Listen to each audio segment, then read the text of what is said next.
So I've been meaning to start making Doctor Who YouTube videos for a while now, and I have some ideas, one involving my current chronological watch through of the show, another involving quick reviews of the new episodes when they start coming out, but I had an idea for a video that I thought would be a good start to me making Doctor Who videos.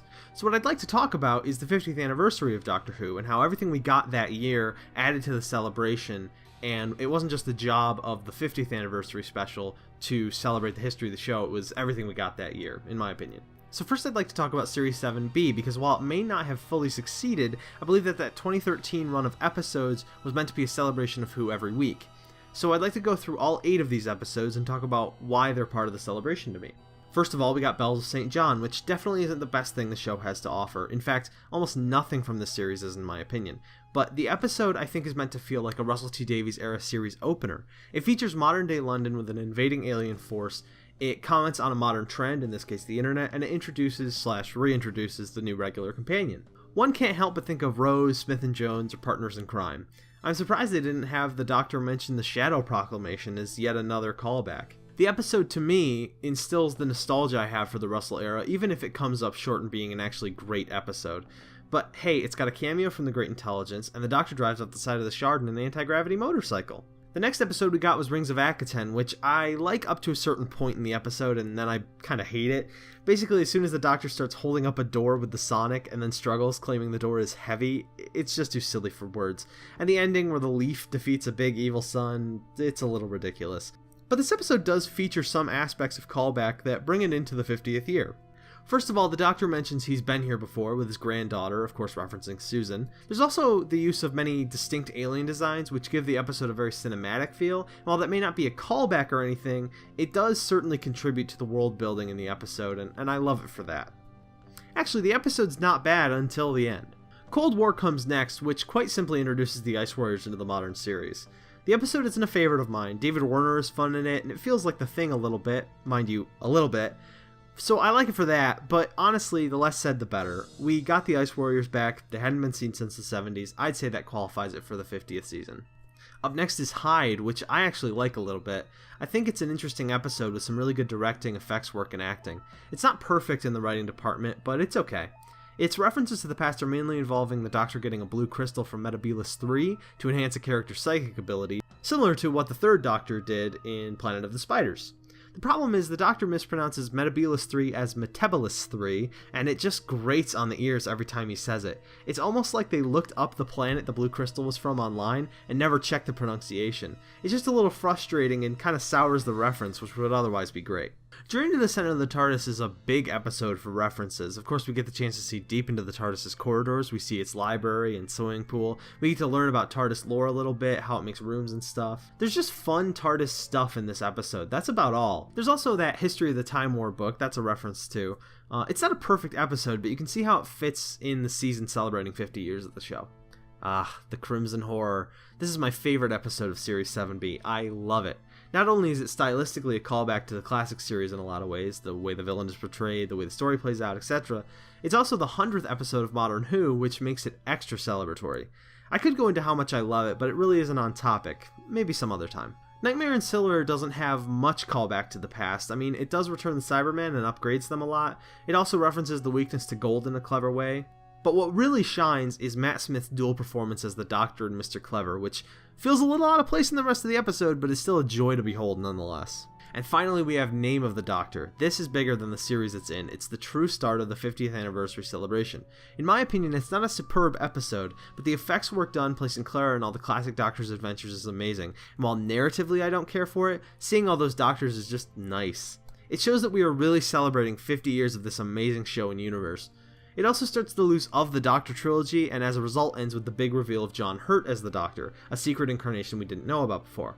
Whether or not you like this idea, it is a big deal, and John Hurt is amazing in the role, but more on that later. So that's Series 7B, which I don't think gets enough credit for kicking off the 50th celebrations. I mean, every episode featured some sort of callback or big important moment, but there's so much more to cover. Next, let's go over Big Finish's contribution to the anniversary. The light at the end is just fun. It's a fun adventure that stars the 4th, 5th, 6th, 7th, and 8th Doctors, and even finds a way to incorporate the first 3 Doctors. It's a true celebration of a story. It's just good fun for the 50th. There's tons of companions and loads of Easter eggs, and really there isn't much more to say about it. It's just a great addition to the 50th anniversary. Now let's talk Night of the Doctor. Wow, what an amazing piece of Doctor Who history this is. We got the 8th Doctor back in a television adventure, kinda. I mean, it's only 8 minutes long or so, but it's definitely the best of New Who's mini episodes. It's truly amazing. Paul McGann slides so naturally into the role. He's fantastic to watch. It starts to tie up the regeneration line too, which would later be finished at Day of the Doctor, and gives the 8th Doctor the regeneration he deserves. It also canonizes the Big Finish adventures, which is fantastic. This is a beautiful companion to Day of the Doctor. It's a wonderful episode. Now, The Last Day, on the other hand, this mini episode isn't as great. It's fine, I mean, it's okay. It's just weird that they even made it, as it doesn't really contribute much to the narrative, and its proximity to Night of the Doctor is going to lead to comparisons, and it just doesn't hold water next to Night of the Doctor, which is just amazing. Now, I'd like to take a moment to talk about a piece of the Doctor Who 50th that, in my opinion, isn't talked about enough. That being The Science of Doctor Who with Brian Cox. As a science enthusiast and Doctor Who fan, I love this. The lecture is really interesting, and I've actually learned a lot on my rewatches of the special. It manages to be both informative to all and approachable for beginners. It's wonderfully executed. I actually used a portion of it, the part where an experiment shows how time passes differently depending on how fast you're moving, for my physics class in high school, which that totally takes me back. It's also clever how the special references back to Doctor Who, not just in the lecture, but also in the little skits that play out between the Doctor and Brian Cox, which are actually quite entertaining. Now let's talk about my absolute favorite part of the anniversary year, my absolute favorite special made for the celebration, and Adventure in Space and Time. This is one of my favorite films, separate from the hype of the anniversary. I adore this film.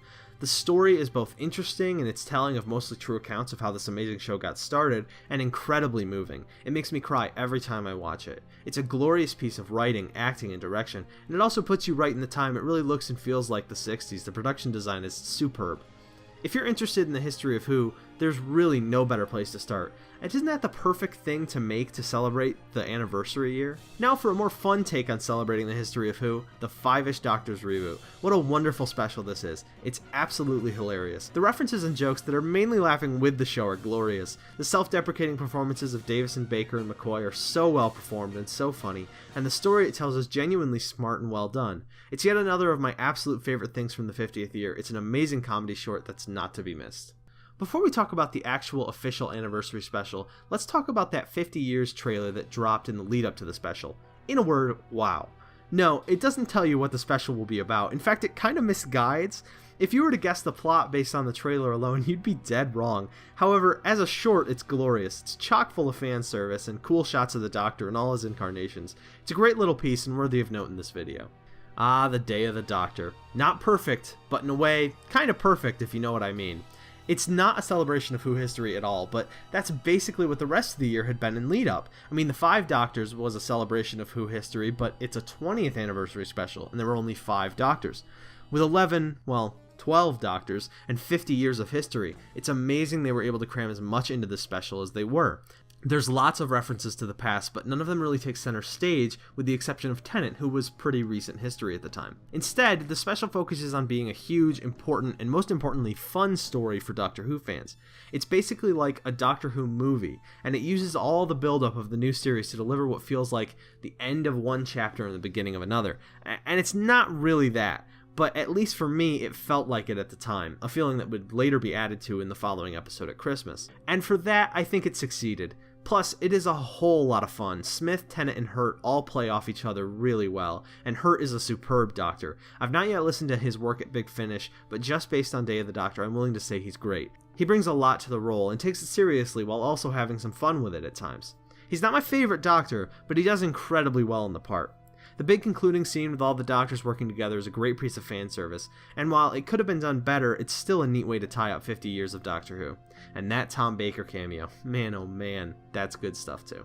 Now to end the year, we got another big Doctor Who special at Christmas, which must have been difficult. If you're in charge of Doctor Who in 2013, you have to think, well, we have to have a big 50th anniversary special. That's tradition at the 10-year anniversaries. But then you also have to think, but we also have to have a Christmas special a month later, and that's, more recently, traditionally a pretty big episode too, and it'll be following the 50th, so it has to be a follow-up to that and not disappoint.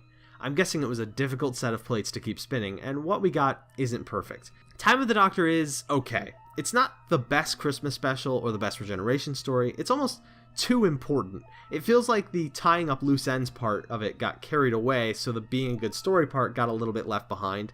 It tries to tie up all the loose ends of the Matt Smith era story arcs, while also tying up the regeneration issue of the Doctor could only regenerate so many times, so we'll shoehorn in 2 regenerations and fix it now, while also trying to be a fun Christmas romp, while also trying to be a sad reflective piece about the Doctor at the end of his lives. There are some great scenes, the regeneration speech is lovely, the scene where Handels dies is beautiful, and there are other fun little moments, but overall, it's an episode that is more necessary than it is good. Like, the day the plumber comes isn't an especially good day for you. You've got a stranger in your house, your bathroom will be in disarray, and even if the plumber is nice, they're still plumbing your toilet. But once that day is over, your toilet works well and you don't really have to think about it again.